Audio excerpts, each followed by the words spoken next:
Check this out, BCM Rider here, bringing you another Commander deck tech, and today we are revisiting the final third deck of my top 3 revisits with Obeka Brucanologist. This is a very fun Grixis build because Obeka Brucanologist has a very unique activated ability. The player whose turn it is may end the turn. Now, what this does is if you have any negative effects that will trigger at the end of the turn, Obeka makes those negatives into a positive, such as at the end of turn you have to sacrifice a creature, or at the end of the turn you lose the game. We're going to look at every end of turn effect, and we're going to utilize this by doing a couple different things, whether it be reanimating creatures, taking extra turns, just pretty much taking over the entire game with very powerful creatures that allow us to play things from our graveyard,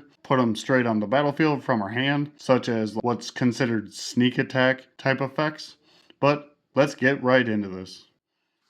First up are all the creatures. And right out the gate are going to be the biggest, baddest creatures that we're going to either want to keep reanimating or just make multiple copies of. And what better one to do all that than Archon of Cruelty. Whenever Archon of Cruelty enters the battlefield or attacks, target opponent has to sacrifice a creature or planeswalker, discard a card, lose 3 life. We get to draw a card and gain 3 life. Of course, we have Ulamog, the Ceaseless Hunger. This is a crazy Eldrazi. Just when you cast it, you get to exile 2 target permanents. It's a indestructible 10/10, and whenever this creature attacks, defending player has to exile the top 20 cards of their library. Now we have Runescar Demon. Just when this enters the battlefield, you get to search your library for any card and put it into your hand. This is a demonic tutor with legs. Now we have Ancient Copper Dragon. Whenever Ancient Copper Dragon deals combat damage to a player, you get to roll a 20-sided die, and you're going to create treasure tokens equal to that result. Now we have Hellkite Courser. When this enters the battlefield, we can put Obeka from the command zone on the battlefield with haste. This is going to be very important for every single creature, including Obeka, for all these activated abilities. Now we have Agent of Treachery. When this enters the battlefield, we get to gain control of target permanent. And then every single end step, if we control 3 or more permanents, we get to draw 3 cards. What makes this card absolutely insane, not only are you stealing a permanent, if you start making multiple copies of Agent of Treachery, you're going to lose friends very quickly. Now we have Cityscape Leveler. When you cast this, or whenever Cityscape Leveler attacks, you get to destroy up to 1 target non-land permanent, and its controller creates a tap Power Stone. This also has Unearth, so for 8 mana, we can cast it from our graveyard, and then at the end of turn, we have to exile that. Now we have It That Betrays. This is a 11/11 Annihilator 2 Eldrazi, and has a very powerful static ability. Whenever any opponent sacrifices a non-token permanent, that card is put on the battlefield under our control. And we're going to get all these permanents. Now we have a couple creatures that are going to synergize very well just with Obeka. So we have Fate Stitcher. We can activate Fate Stitcher to tap or untap another permanent. This also has Unearth. We can return it from our graveyard. It'll gain haste, but then if it would leave the battlefield, we would have to exile it. That way we can constantly tap and untap Obeka. Now we have Avaricious Dragon.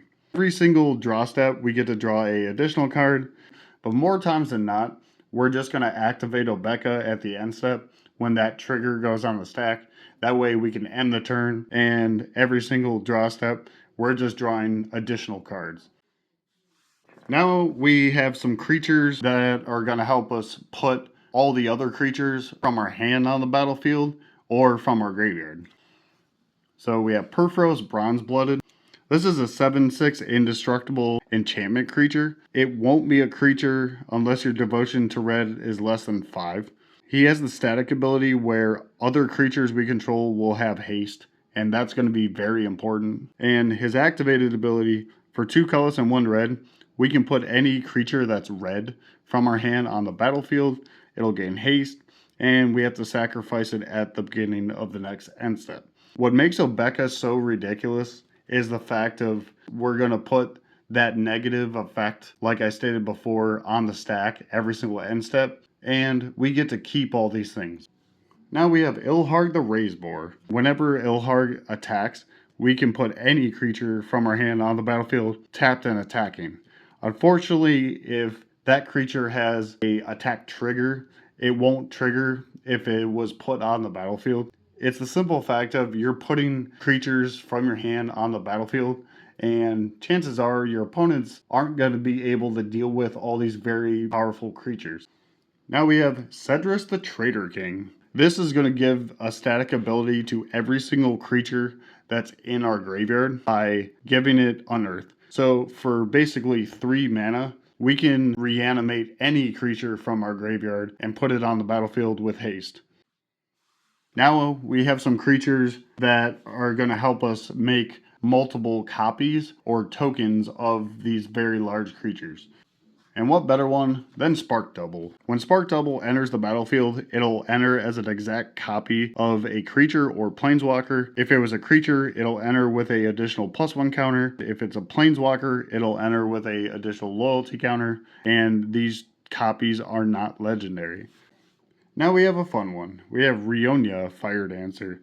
Every single combat, we get to create X tokens that are a exact copy of the creature, where X is +1 the number of instant and sorceries you've cast that turn. Those token copies will gain haste, and you exile them at the beginning of the next end step.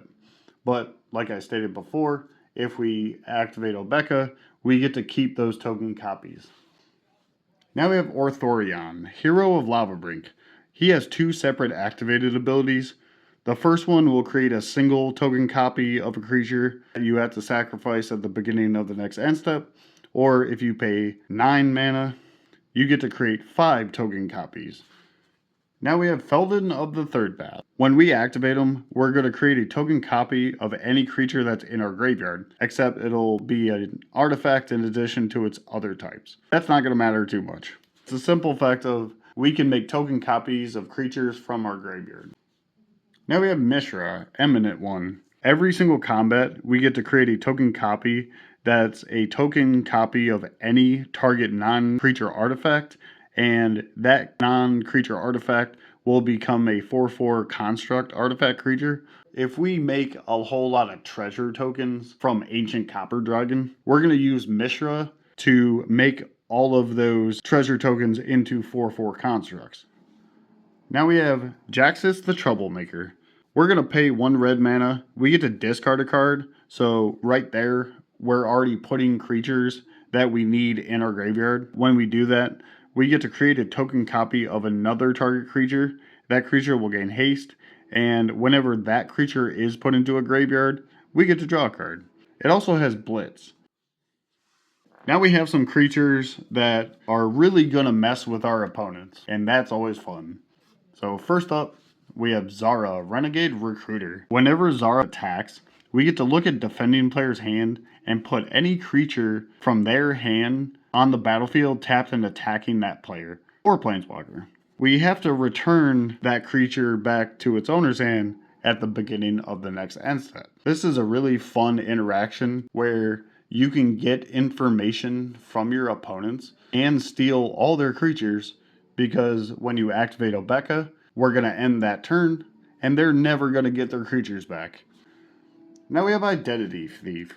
Whenever Identity Thief attacks, we can exile another non-token creature. It can be your own creatures. Most of the time, we're just going to target our opponent's creatures, and then Identity Thief will become an exact copy of that creature until the end of turn.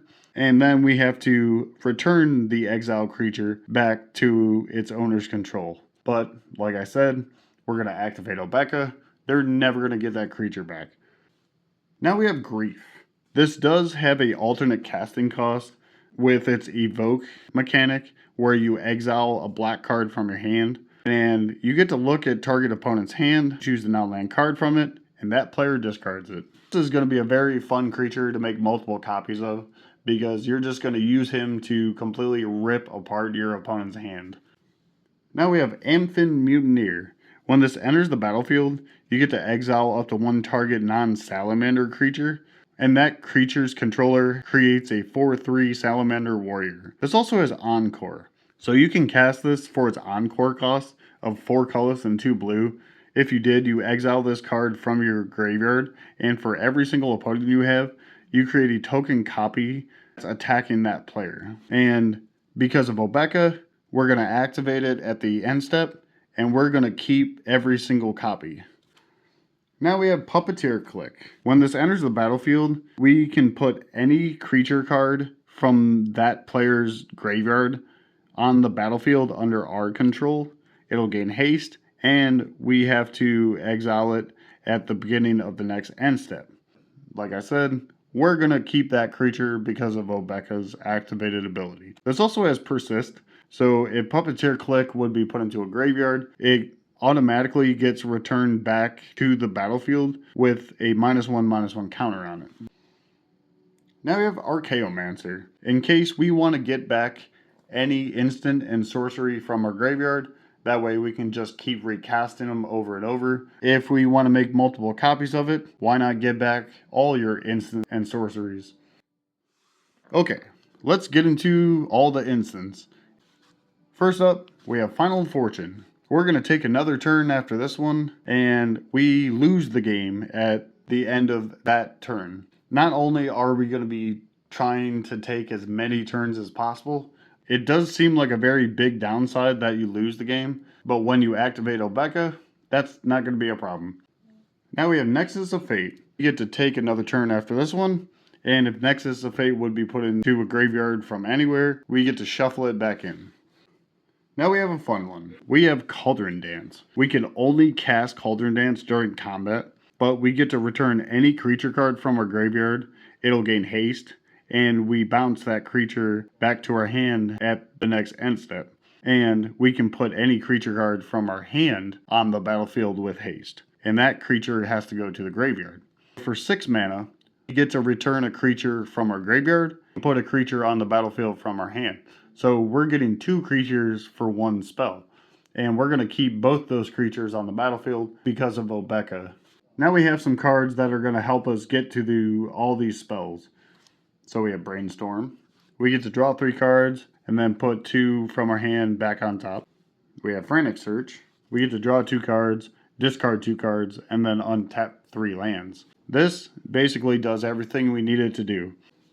Now we have Mystical Teachings. We can search our library for any instant card or a card with flash.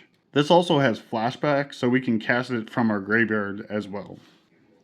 Now we have Fact or Fiction. This one is always very fun because it's never going to be a good time for your opponents.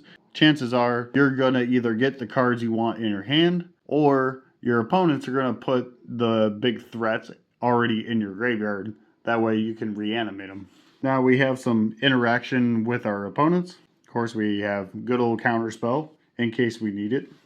We have Chaos Warp. Chaos Warp has always been fun because not only can you deal with your opponent's permanents, you can kind of gamble with your own stuff if you want to try to hit something better, because the owner of target permanent will shuffle it into their library, and then they reveal the top card of their library.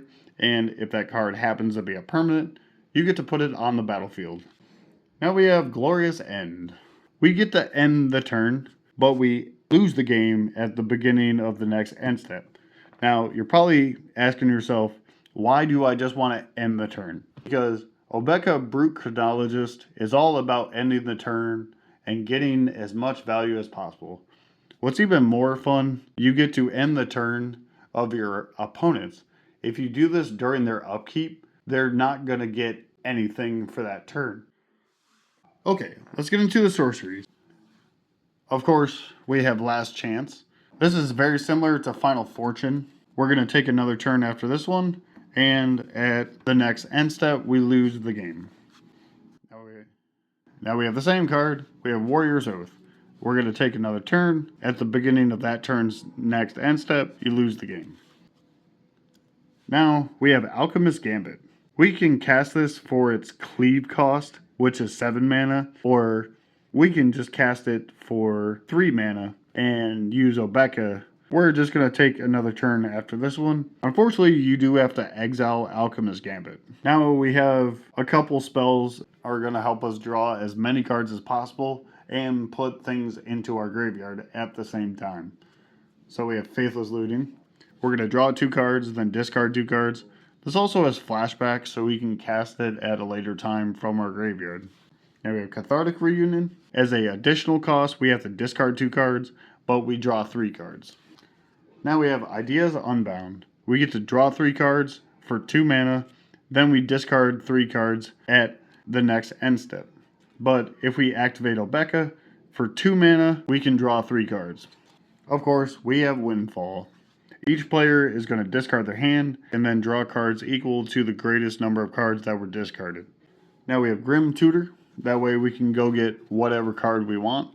We do lose 3 life. I kind of wish this was Demonic Tutor, but, you know, not everybody has a bunch of Demonic Tutors lying around. Now we have Voidwalk. This one is really fun. You get to exile target creature, and then you get to return it back to the battlefield under its owner's control at the beginning of the next end step. But more importantly, this has Cipher. So when you cast this, you get to exile it, and it's encoded onto a creature. And whenever that creature deals combat damage, you get to cast the ciphered card. And with Obeka, they're never going to get those creatures back. Now we got some removal spells. So we have Vandal Blast. For 1 red, you can destroy target artifact you don't control. Or for 5 mana, you destroy each artifact you don't control. Now we have Blasphemous Act. Because we don't really care too much if our creatures die. We're just going to reanimate them anyway. And we're going to deal 13 damage to each creature.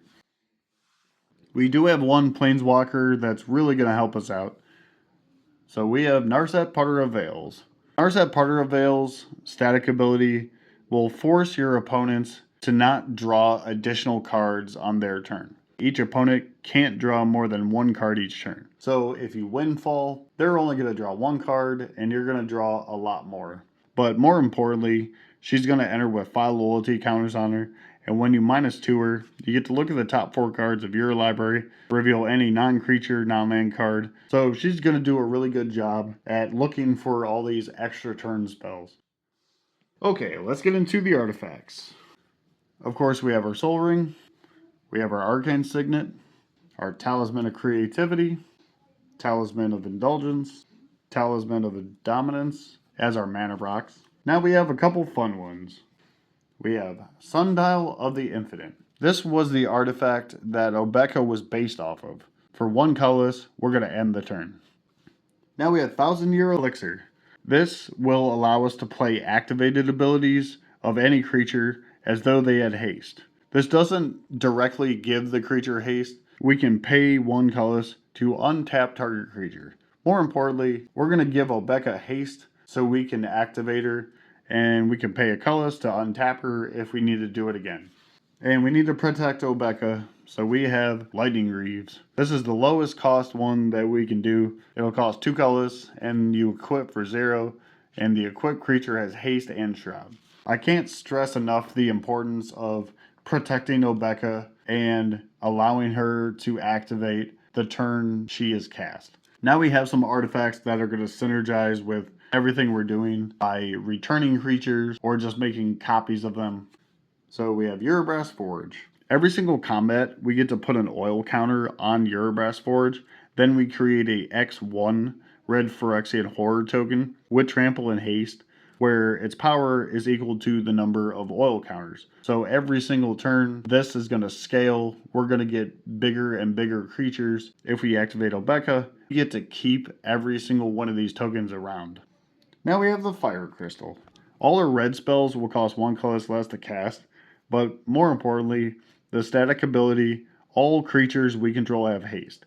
It does have a very good activated ability. For 4 colorless and 2 red, we're going to create a token copy of any target creature we control, and we sacrifice that creature at the beginning of the next end step.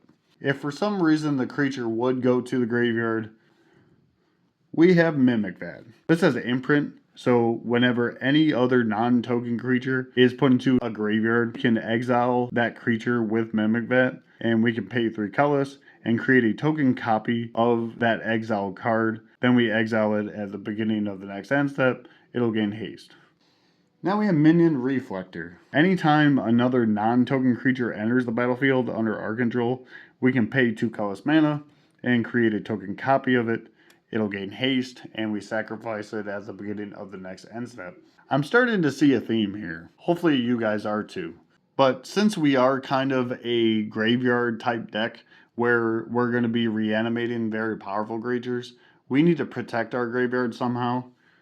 And what better way than Elixir of Immortality? We're going to pay 2 colorless, we get to gain 5 life, then we get to shuffle Elixir of Immortality and our entire graveyard back into our library. That way we can keep doing these things over and over.